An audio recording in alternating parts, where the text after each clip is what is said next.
Hello everyone, and welcome back to our channel where we share stories that bring wisdom and enlightenment. Today, we are going to share a beautiful Buddhist story about self-realization that will touch your heart and leave you with a sense of calm and clarity. So let's begin. Once upon a time, there was a powerful and wealthy king. He ruled over his kingdom with justice and kindness.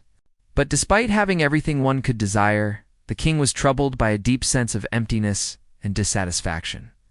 One day he decided to visit a renowned Buddhist monk who lived in a remote monastery. The king approached the monk and said, "Respected sir, I have been searching for the meaning of life for many years and have come to you as a last resort." The monk listened attentively, and when the king finished speaking, he replied, "You want to know the meaning of life? Well, I can help you." The king's face lit up with joy, and he eagerly asked, "Oh, please tell me, monk, what is the meaning of life?" The monk smiled and said, "Close your eyes and think about who you are." The king hesitated, confused by the monk's response, but nonetheless closed his eyes and tried to reflect.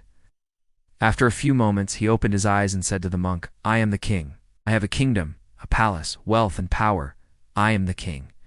The monk nodded and said, "Very well. Now I have a question for you. Do you want to meet God now or after a while?" The king was taken aback by the monk's question and replied, "I don't understand what you mean. I came here to learn the meaning of life, not to talk about God. Please enlighten me." The monk smiled and said, "Of course I know what you are asking. You want to meet God, the supreme power? Right, but I'm asking you, do you want to meet him now or after some time?" The king was surprised. Till date, no one had asked him such a question. He took courage and said, "Well, I want to meet God now. Please help me to meet him." The monk said, "Okay. Now please write your name and address on this paper so that I can convey to God who you are." The king wrote down his name, address to his palace, his introduction, his title, and gave it to the monk.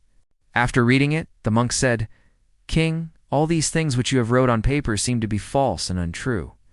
The king said, "But sir, all that I have written on paper is true.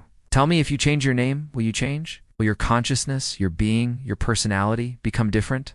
The king thought for a moment, then replied, "No, sir. How can I change by changing my name? My body and my consciousness will remain the same," the monk said.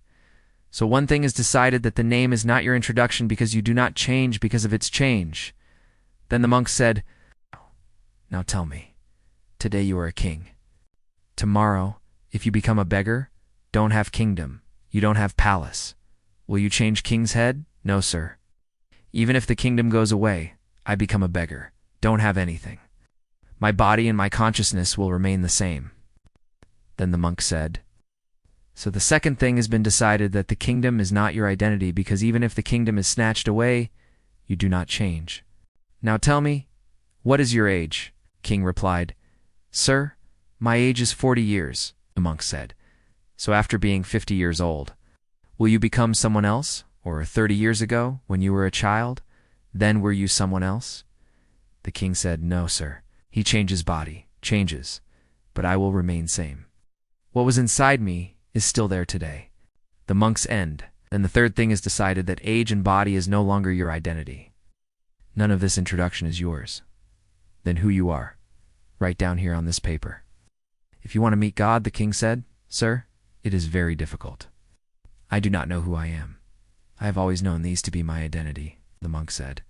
"Then there is a great difficulty. Without your introduction, how can I introduce you to God?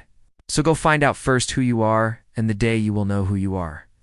You will not come to find God, because the one who has known himself is non-God." I hope you enjoyed this Buddhist story about self-realization. If you liked the story, don't forget to like the video and share it with your friends and family. Your support means the world to us, and we look forward to bringing more insightful stories in the future. Thank you for watching, and may you find peace and happiness in your journey of self-discovery.